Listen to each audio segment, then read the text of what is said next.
दाइ चाहिँ आज कहाँबाट आउनुभयो यहाँनिर? ए भाइ आज म हाम्रो यो पूर्वीको धरान पूर्वको होला, पूर्वीको होइन, पूर्वको होला। पूर्वको धरानदेखि चाहिँ आज म यो ठाउँ थुम्की ठाउँ भन्ने ठाउँमा चाहिँ आएको छु। तोपडाँडा जस राम्रो लाग्यो। आमामा बडो रमाइलो छ, शीतल पनि छ, धेरै आनन्द छ। गर्मीको समयमा गर्मीको समयमा यतिको शीतल चाहिँ पाउनु गाह्रो पर्छ। ल ठिक छ। अनि दाजुले एउटा बाजा बजाएको सुने। कस्तो बाजा हो? अब के ट्याटाटुटु सुने।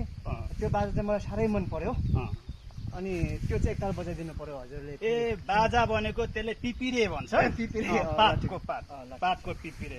यो चाहिँ पहिला हामी सानो हुँदाखेरि, सुन्नु है भाइ, भाइहरूले थाहा नहुन सक्छ कि सानो हुँदाखेरि चाहिँ हामी अब तपाईँको गाई गोठ भेडा गोठ चढ्न जान्छौँ। त्यतिखेर चाहिँ हामी चाहिँ अब यो जङ्गलमा डाँडा डाँडामा बसेर यसरी यो पात बजाउँछ क्या। हेर्नु है, ल हामी बजाएर सुनाउँछौँ ल भाइ।